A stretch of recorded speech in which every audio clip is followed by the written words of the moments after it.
Olá, tudo bem? Eu sou a Marcela Bianca, neuropsicóloga, fundadora do Instituto do Cérebro, mestra em gerontologia e professora em especialização de neuropsicologia e vim falar a respeito da doença de Alzheimer.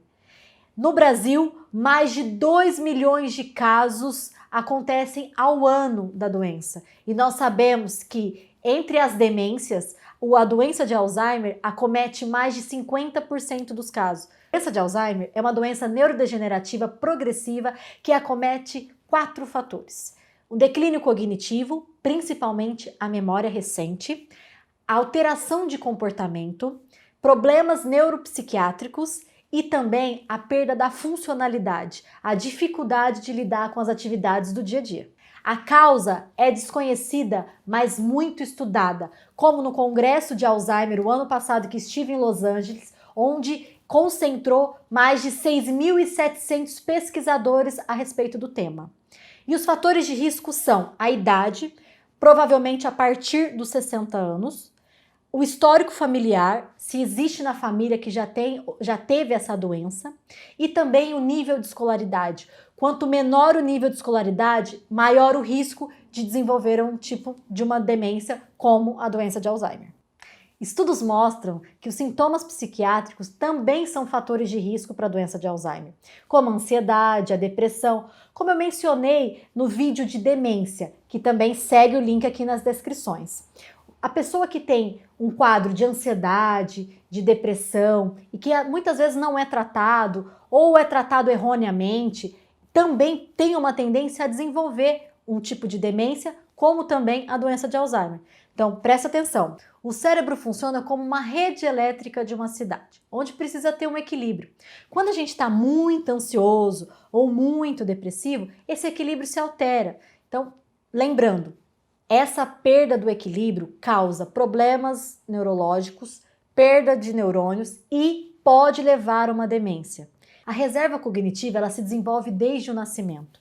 A criança, na fase adolescência, o adulto e o idoso, em todas as fases, nós precisamos ter o cuidado e a atenção na alimentação saudável, na prática de atividade física, mas não somente física, estimulação cognitiva também. Nós precisamos estimular o cérebro, aprender algo novo, a socialização também é muito importante. E não se esqueça, o cuidado com a saúde física, saber também como estão os exames, manter controlado. A gente precisa ter muito o olhar como um todo. E vale ressaltar, a saúde ela é mente, corpo e espírito.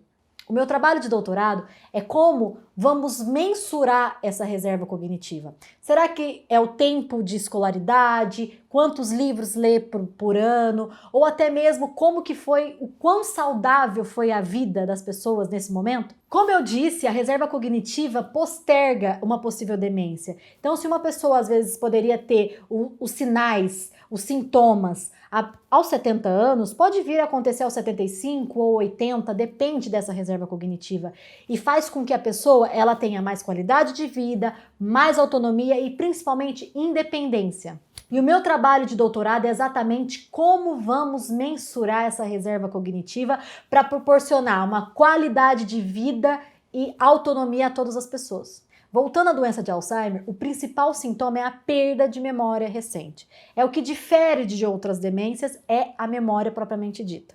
É a pessoa não conseguir se lembrar do que acabou de fazer algumas horas, dentro do próprio dia, o que comeu no café da manhã, no almoço, seja o que for. Outros sintomas são a irritabilidade com as pessoas que convivem, a desorientação temporal e espaço, às vezes não sabe que dia que é e até mesmo de onde está, e principalmente a perda da funcionalidade do dia a dia. Então, não consegue às vezes pagar uma conta que conseguia anteriormente, não consegue ir a um lugar e voltar sozinho. Então, distanciar, porque às vezes não sabe o assunto que a pessoa está falando, acaba ficando repetitivo e esse isolamento pode ser confundido. Cuidado! Assista o meu vídeo entre a diferenciação de demência e depressão, que você vai observar que o isolamento das pessoas está tanto no paciente com demência como o paciente depressivo. Hoje vimos o escopo geral da doença de Alzheimer, como as causas, os sintomas e os fatores de risco e também a importância da reserva cognitiva. Um beijo e até breve!